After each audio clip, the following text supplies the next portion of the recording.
cedar bark, which we scraped up off a tree, a stick, and this is a balsam tree with the bubbles filled with this wonderful stuff. You can see that sap coming out of there. Now if you take the stick and roll it, it'll just squeeze that out all into the shredded shredded cedar bark. And what I do is just poke it in and fold it up and just kind of capture that all in and go to the next big bubble. Mosquito biting me. Poke a hole in it, roll it all out, milk it all out into the cedar bark. Just keep poking it into the center and collecting it. Got a big blister here. You can see these are really filled. I'll do one without the cedar there. Let you see how much comes out of these. Big old glob of the stuff. And if it does that, you can just soak it up into your cedar.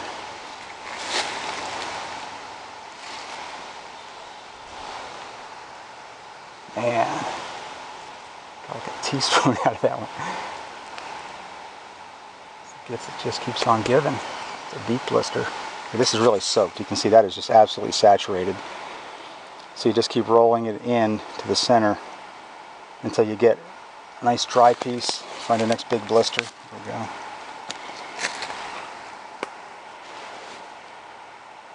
Roll it out, soak it, keep poking it and rolling it.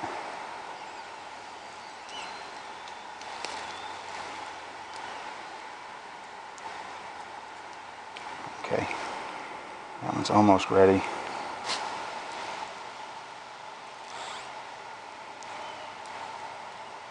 Okay, that's enough for one. Okay, now that you got it, this is totally saturated with balsam sap, cedar bark.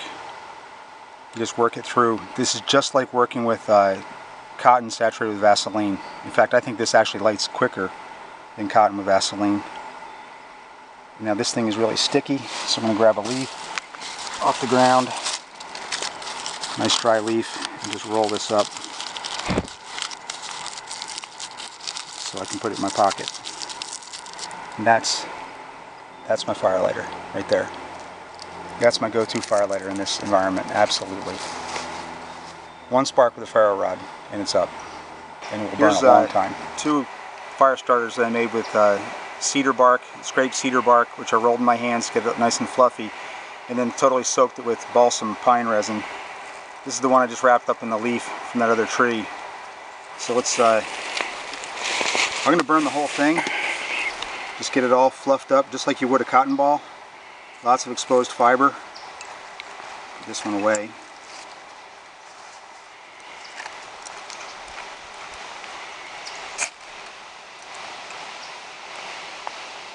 Now that's a fire resource right there. And that that cedar bark was not, it wasn't wet. It hasn't been raining here, but it was damp. And even damp, I doubt I would have gotten that to light as quickly without the resin. That resin is like gasoline. Very happy with that discovery, because the two trees grow right next to each other. They're right there.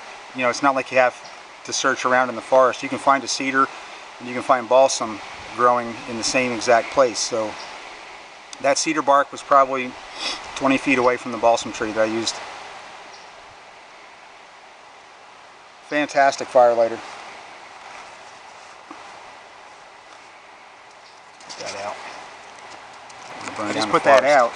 It wasn't burned all the way, and it lights right back up.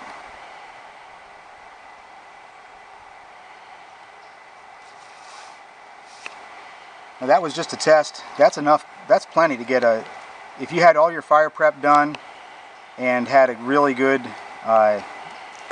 one good dry piece of wood that you've prepped and made really good fuel with small shavings, feather sticks, whatever, that would be my go-to fire lighter in this climate. Absolutely. Look at that go.